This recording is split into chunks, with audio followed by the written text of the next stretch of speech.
Pra, sipas ligjit 43 të vitit 2016, citoj shprehimi se përfaqësuesit e Republikës së Shqipërisë të autorizuar për negocimin dhe parafimin e marrëveshjeve ndërkombëtare, të parashikuara në nenin 121, pika 1 të Kushtetutës, pajisen me plot fuqi.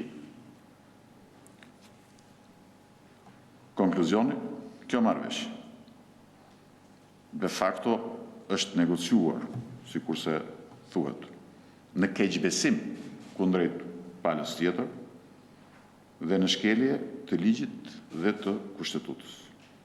Ndërkohë që për efekt zbatimit të ligjit konsiderohet e pa negociuar, përsa kohë që Ministria e Financave dhe Ekonomisë nuk ka kërkuar dhe as është pajisur me plot fuqi për negocim.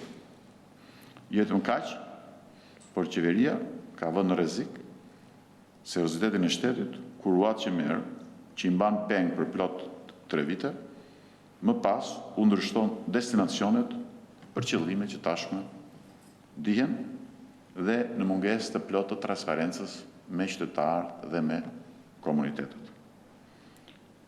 Dhe pse pengoka presidenti? Sepse ka kërkuar transparencë ndaj qytetarëve, sepse ka kërkuar ligjshmëri, sepse ka kërkuar zbatimin e Kushtetutës dhe të vendimit të gjykatës kushtetuese. Po i citoj të gjithëve edhe një herë atë pjesë të vendimit të gjykatës kushtetuese, të cilin vetë ka vënë në lëvizje dhe ka kërkuar dikur Partia Socialiste në opozitë. Pikërisht në këtë vendim në pikat 37, 47, 52, në lidhje me autorizimin nga ana e presidentit për lëshimin e plotfuqisë, gjykata kushtetuese thotë shprehimi se gjykata çmon se qëllimi i plotfuqisë është dhënia e autorizimit nga organi kompetent për të biseduar me palën tjetër për çështje që caktohen shprehimisht në objektin e plotfuqisë. Përfaqësuesit e shtetit që pajisen me plotfuqi janë të autorizuar të bisedojnë vetëm për aq sa është përcaktuar në mandatin e dhënë për përfaqësim. Në çdo rast, negocimi dhe lidhja e marrëveshjes duhet të bëhet brenda kufive të përcaktuar në plotfuqinë e dhënë nga organi kompetent.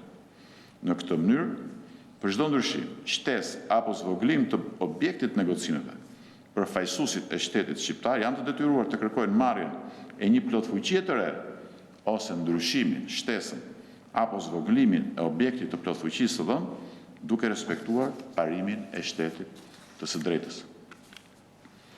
Nuk është faj i presidentit nëse kryeministri, qeveria kanë harruar apo nuk duan të respektojnë Kushtetutën dhe ligjet e Republikës së Shqipërisë. Ndërkohë, presidenti i gjendur përpara këtyre deklarimeve të kryeministrit dhe për t'i dhënë sërish zgjidhje kësaj situate absurde,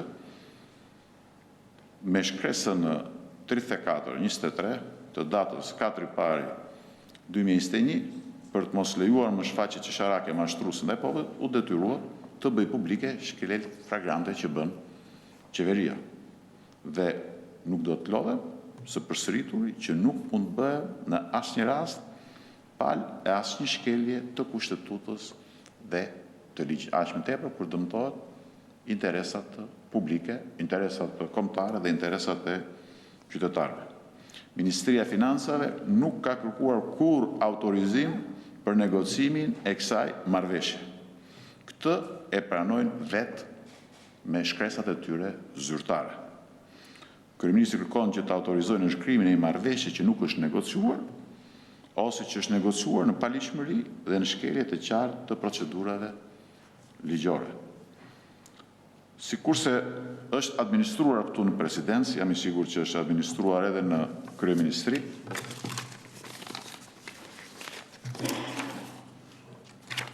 Edhe në kryeministri dhe në parlament besoj, peticion i nënshkruar nga qindra kryefamiljar të komunitetit të bashkisë Selenicë në datën 27 shtator të vitit 2020, të cilët kanë ngritur shqetësimin kundër anullimit të investimit të ndërtimit të aksit Peshkëpi Selenicë i projektuar për të ndërlidhur me autostradën Levan-Tepelen, pjesë e lotit 4 të projektit të rehabilitimit të rrugës së lumit të Vlorës.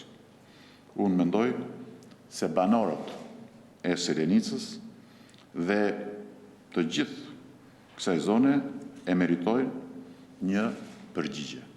Pse u anullua projekti për lotin e 4? Jo vetëm kaq.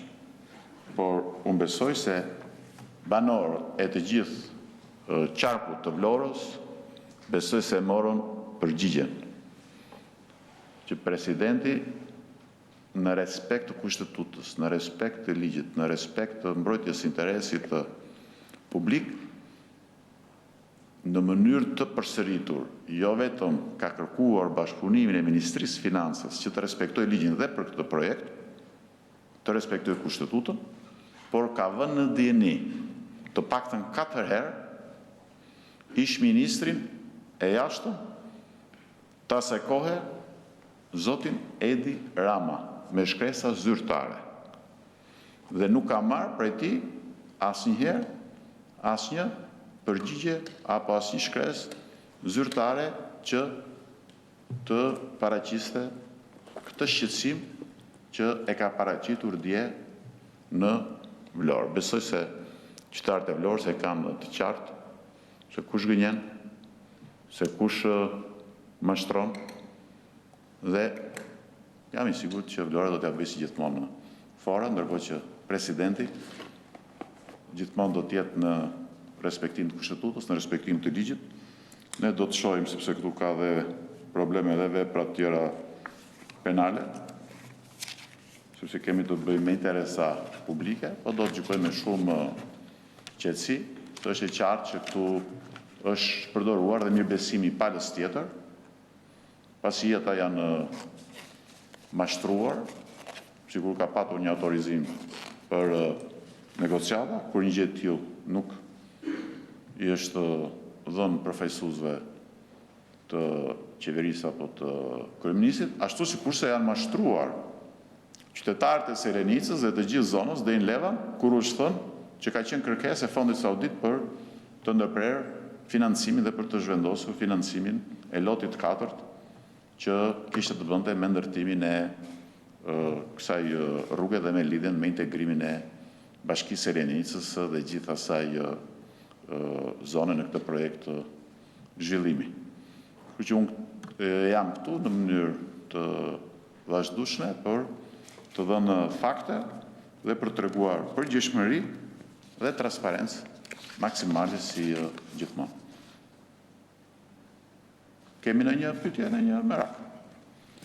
Mirë, atëre, ju falenderoj për vëmendjen dhe ju uroj të gjithë juve dhe gjithë përfaqësuesve të mediave, operatorëve, gazetarëve, një vit sa më të mbar. Mirupafshim.